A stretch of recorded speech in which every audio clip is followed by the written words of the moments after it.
آخری فیصلہ۔ ثنا کے مکان کے کمرے میں کچھ پرسرار چہل پہل تھی۔ پہلے تو ثنا نے کبھی اس طرف توجہ نہیں دی تھی، لیکن اب حالات یکسر مختلف تھے۔ اب تو ثنا اپنے چار اطراف سے باخبر رہتی تھی۔ اس سے پہلے بھی شاید ایسی چہل پہل ہوتی رہی ہو، لیکن آج ثنا نے اس ساری سرگرمی کو اپنی نگاہوں سے دیکھنے کا پلان بنا رکھا تھا۔ اس کے ابو کے سارے سیکورٹی گارڈز اس کی کوٹھی کے بیرونی دروازے کی طرف تھے۔ کمرے سے ملحقہ کوٹھی کی طرف کسی کا دھیان نہیں جاتا تھا۔ ثنا دبے پاؤں چلتی ہوئی کمرے کی طرف بڑھنے لگی۔ وہ بڑی احتیاط سے آگے بڑھ رہی تھی۔ ابھی وہ اوپر جانے کا ارادہ کر ہی رہی تھی کہ تہہ خانے کے روشن دان میں اسے عجیب و غریب روشنیاں آتی ہوئی محسوس ہوئیں۔ اس نے احتیاطاً ادھر ادھر دیکھا، لیکن میدان صاف تھا۔ وہ پیٹھ کے بل فرش پر لیٹ گئی اور رینگتی ہوئی تہہ خانے کے روشن دان کے پاس پہنچ گئی۔ اس نے اندر جھانکا۔ تہہ خانے میں ایک گول میز کے ارد گرد کچھ غیر ملکی افراد اس کے ابو کے ساتھ بیٹھے بات چیت کر رہے تھے۔ ان کے پاس بہت ہی جدید قسم کے اسلحے کا ڈھیر لگا ہوا تھا۔ ابو کا خاص آدمی اس اسلحے کی باقاعدہ نمائش کر رہا تھا۔ بعض ہتھیاروں میں سے عجیب و غریب شعاعیں نکلتی ہوئی محسوس ہو رہی تھیں۔ وہ لوگ جو باتیں آپس میں کر رہے تھے، اس کو سننے کے لیے ثنا نے روشن دان پر ذرا سا دباؤ ڈالتے ہوئے اسے کھولنے کی کوشش کی۔ خوش قسمتی سے اسے زیادہ محنت نہیں کرنا پڑی۔ ہلکی سی کلک کی آواز بہرحال پیدا ہوئی۔ اس آواز نے ایک غیر ملکی کو چونکا دیا۔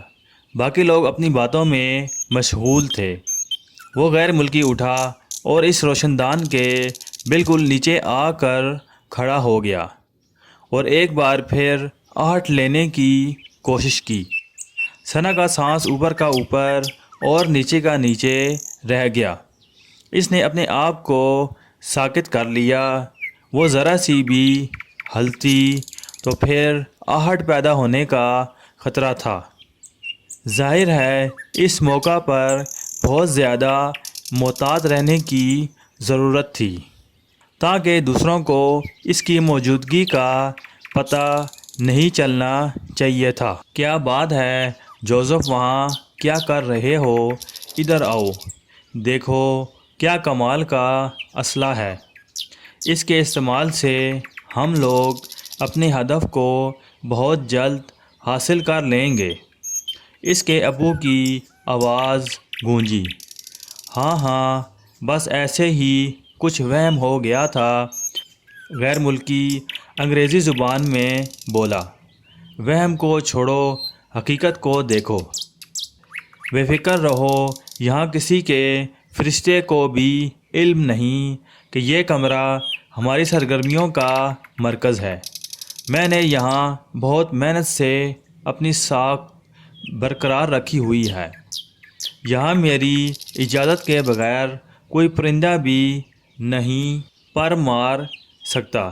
اس کے ابو بہت تکبر سے بولے۔ غیر ملکی واپس اپنی جگہ پر آ بیٹھا۔ ثنا نے سکھ کا سانس لیا۔ ان تمام باتوں نے اس پر واضح کر دیا تھا کہ اس کے ابو غیر قانونی اسلحے کے نہ صرف ڈیلر ہیں، بلکہ ملک میں کئی تخریبی کارروائیوں میں بھی ان کا عمل دخل ہے۔ ثنا کے لیے یہ تمام حقائق قیامت خیز تھے۔ اس نے دوسرے دن ہی انکل فہد کو تمام باتیں بتا ڈالیں اور پھر نہ جانے کتنی دیر تک روتی رہی۔ وہ اپنے ابو کے بارے میں سوچ بھی نہیں سکتی تھی کہ ایسے گھناؤنے کاروبار سے ان کا تعلق ہو سکتا ہے، کیونکہ معاشرے میں ان کی ایک ساکھ تھی اور بظاہر وہ سماجی فلاح و بہبود کے اداروں کی بھی مالی مدد کیا کرتے تھے، لوگوں میں عزت کی نگاہ سے دیکھے جاتے تھے۔ میں جانتا ہوں میری بچی کہ اپنے خون کے رشتوں کی قربانی دینا مجاہدوں کا کام ہی تمہاری یہ قربانی نہ جانے کتنے ہی گھروں کے چراغ گل ہونے سے بچا لے۔ انکل فہد نے کہا۔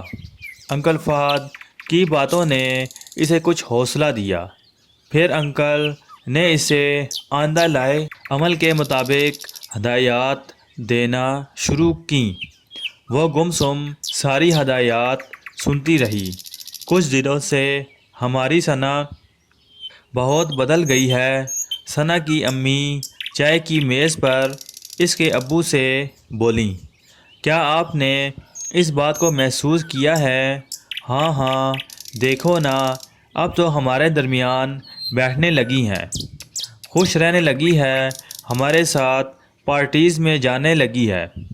ابو بھی خوش دلی سے بولے، جی ہاں ابو، میں نے یہی سوچا ہے کہ جب آپ سب لوگ ہی اس طرح خوش رہتے ہیں تو میں کیوں نہ رہوں۔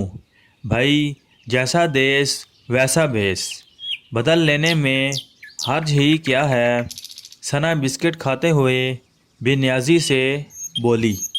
وہ اس وقت حشاش بشاش لگ رہی تھی۔ بھائی، اس بار تمہاری سالگرہ تو پھر زبردست ہونی چاہیے، کیونکہ ٹھیک کہہ رہا ہوں نا؟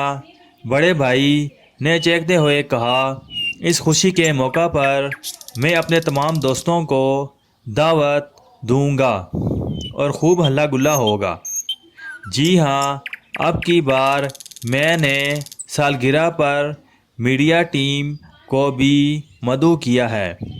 ثنا نے انکشاف کیا تو امی ابو کا منہ کھلا کا کھلا رہ گیا۔ وہ بھی اس پارٹی میں شرکت کریں گے۔ ارے واہ، زبردست! یہ تو ہم نے کبھی سوچا ہی نہیں تھا۔ آخر اتنے بڑے سیٹھ کی بیٹی کی سالگرہ ہے تو پھر جشن بھی بھرپور ہی ہونا چاہیے۔ شاباش بیٹی، آخر تمہیں اس سوسائٹی کے طور طریقے سمجھ آ ہی گئے۔ Well done! ابو کہکا مار کر ہنس پڑے اور ثنا سر جھکا کر ہلکی سی سرد آہ بھر کر رہ گئی۔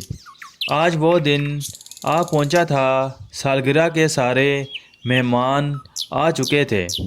حکومتی ارکان کے علاوہ پولیس اور فوج کے بھی بڑے بڑے افسران مدعو تھے۔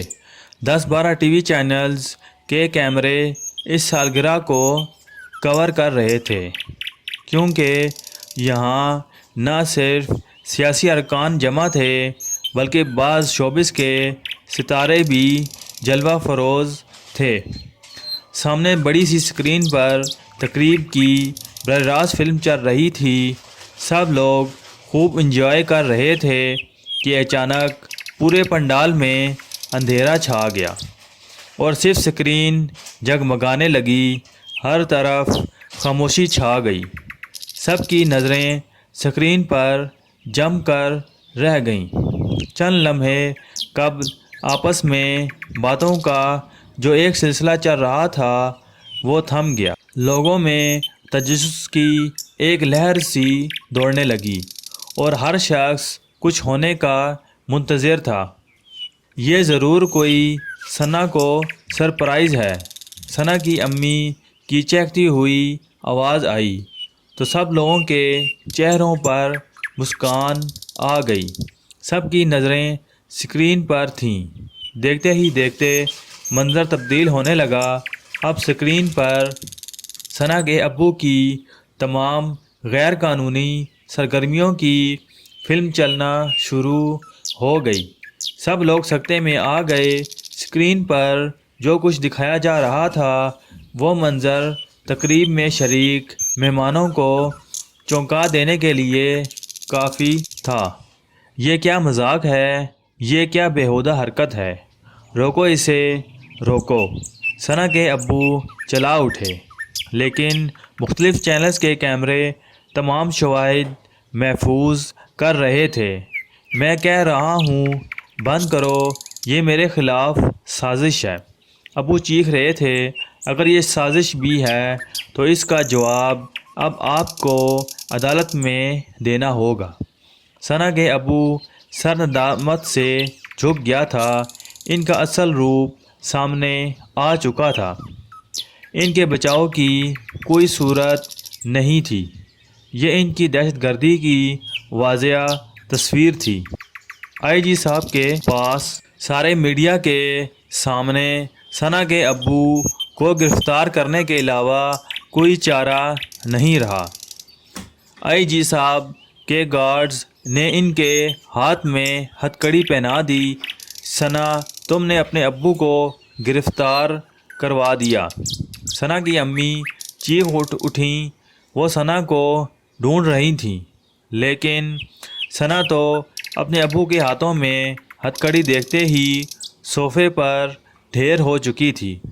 اس کے نازک سے دل کی دھڑکن تھم چکی تھی اور اس کی روح ان تمام سوالوں کا جواب دیے بغیر قفس انصری سے پرواز کر چکی تھی، جو اس کی ماں، بھائیوں اور میڈیا کی زبان پر تھے۔ لیکن اسے آخری وقت یہ اطمینان ضرور تھا کہ وہ ایک کڑے فیصلے کی گھڑی میں اپنے خدا اور قوم کے سامنے سرخرو رہی تھی۔ ایک محب وطن بیٹی اپنے وطن پر قربان ہو گئی تھی۔